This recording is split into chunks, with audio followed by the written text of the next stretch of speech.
Baby shower ને આપણે ખોળા પરત કહીએ. હવે નો ભેગું થાય. મેં કીધું કોઈ હિસાબે કે what are you doing in ખોળા ભરત? ત્રીજો સવાલ કર્યો. હા હવે નો કોઈ હિસાબે આને સમજાવવું કેમ ખોળા ભરત?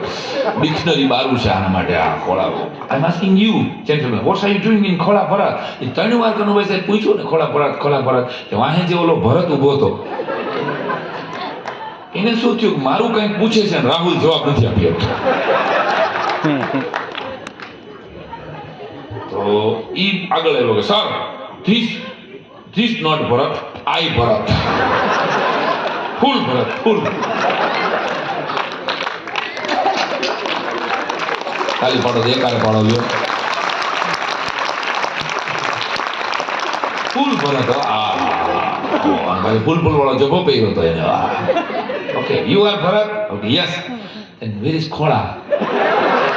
લે હવે બતાડ ખોળો. અને કોને તમને દોઢા કર્યા હતા કીધું ખોળા ભરતના દીકરા? પછી મેં વિનંતી કરી સર આ લોકોને ઇંગ્લિશ નથી આવડતું, હું કહી શકું? મેં બોલો. મેં કીધું આનું નામ ખોળો છે અને આના બાપુજીનું નામ ભરત છે એટલે ખોળા ભરત. પાસપોર્ટમાં ભૂલ થઈ ગઈ છે એટલે એ બોલે છે એને પેટ નામ છે અમે ખોળો કઈ બોલાવી. આમ કરીને ભાઈ ગો મને ક્યાં 15 મિનિટ હચવાતા નથી. શેના જાજા હશે? પણ ઘટના તમારી મુદ્દાની કહી દઉં કે રસ્તો કરતા આવડે ને એનું નામ જ ગુજરાતી. એટલે તો દુનિયાના નકશામાં અત્યારે વિકાસમાંથી વિનાશનો રસ્તો શોધનારી પ્રજા છીએ બધા માણસ. ગુજરાતીઓ ક્યાંય કોઈની પાછા પીડ્યા નથી એક શેર બજાર સિવાય.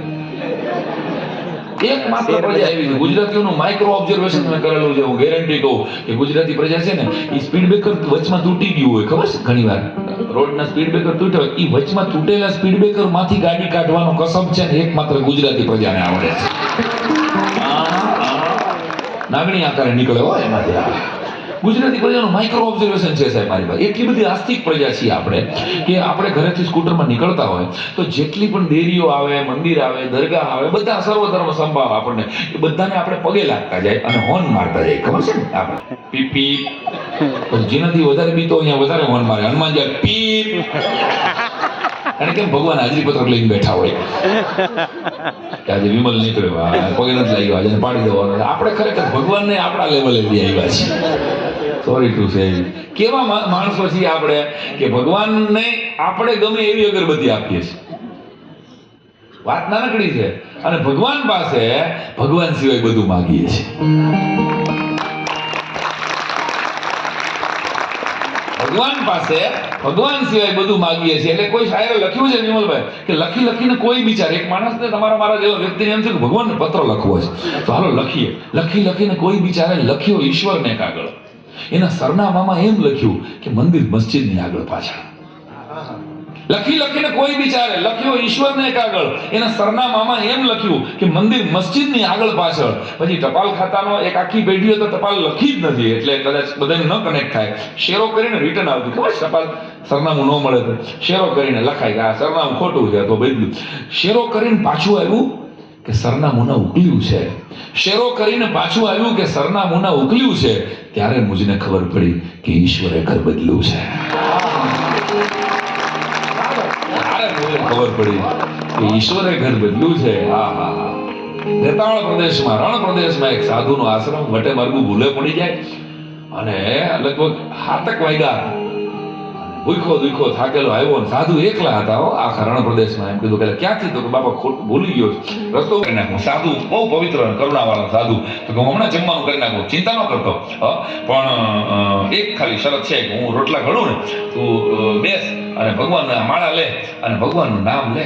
તારા જે ઈષ્ટદેવ હોય તું જેમાં માનતો હોય એ ભગવાનનું નામ લે ત્યાં હું રોટલા ઘડી નાખું. એટલે મારો નિયમ છે કે કોઈ પણ વટે માર્ગો આવે એને એ ભગવાનનું નામ લે એટલે હું જમાડી દઉં. ઓલા માણસે કીધું ભાઈ તો નથી ખાવું. કા તું ભૂખ નથી લાગી તને? તો ભૂખ તો બહુ લાગી છે. ભૂલેલો છું, માર્ગ ભૂલેલો છું, પણ ભગવાનનું નામ નથી લેવું. કા તો હું નાસ્તિક માણસ છું, હું ભગવાનમાં માનતો જ નથી. હવે માહિતમાં કે એલા ભાઈ તો તને મારે ન આપી શકાય કે ભગવાનમાં જ માનતો ન હોય તો તને કેમ મારે રોટલા દેવા? તો જવા દે. એટલે વયો ગયો અને માણસ તો વયો ગયો. રાતે 1:30 વાગ્યા હશે કદાચ. અને મહાત્મા સુતા ભેગું મહાત્માને ભગવાન સપનામાં આવ્યા કે છેલ્લા 45 વર્ષથી હું જેને 3 ટંકના રોટલા આપું છું એને તું 1 ટંક નો આપી શક્યો ભલા માણસ. એ મને માનતો નથી. આનો મતલબ કે મારી સત્તા તો સ્વીકારે છે કે ભગવાન જેવું એક તત્વ છે જેને નથી માનવાનું, એમ તો માને છે. આ કઈ સાધુ રોટલા લઈ અને વટ માર્ગોને ગોતવા નીકળ્યા. કે ભાઈ તારે જમવું પડશે મારા હાથમાં. કહેવાનો અર્થ કે અનુદાનનો એ મહિમા છે ગુજરાતી પ્રજાની. મારે તમને વાત કરવી છે. ગુજરાતીઓ મેં કીધું ને ક્યાંય પાછા પડ્યા જ નથી. આપણી એકમાત્ર પ્રજા એવી. પણ જે બીજી વાર ટોસ ચામાં બોલીએ ને, ત્યાં સુધી એને ગીતાજીમાં લોભ કહેવામાં આવ્યો છે. પછી ખરેખર ગીતાજી મને મારા લેવલે સમજાવું ને હું. અને ત્રીજી વાર જ્યારે તમે ટોસ બોલો ને ત્યારે ટોસ અંદર આત્મહત્યા કરી લે. ખબર છે આવું થયું છે કોઈની સાથે? મારી સાથે રોજ થાય છે આવું કરતો. ખબર છે અડધો ટોસ ચામાં પડ્યો રહ્યો અને પછી તમે જે ચમચીથી ચાનો એ ભૂકો ખાવ ને એને મહાલોભ કહેવામાં આવ્યો છે. ગુજરાતીઓ ખરેખર લાભ સાથે શુભે જોઈએ આ પ્રજાને. કેરીની ગોટલામાંથી મુખવાસ થાય એવું ગુજરાતણોને જ આવડે છે. તમે કેરાલિયન લેડીઝને પૂછો તો એને ખ્યાલ જ નથી કે કેરીના ગોટલા ખાઈને ફેંકી દેવાનો હોય. આને જ ખબર છે કે આ રિસાયકલ બિનના બાપુજી છે.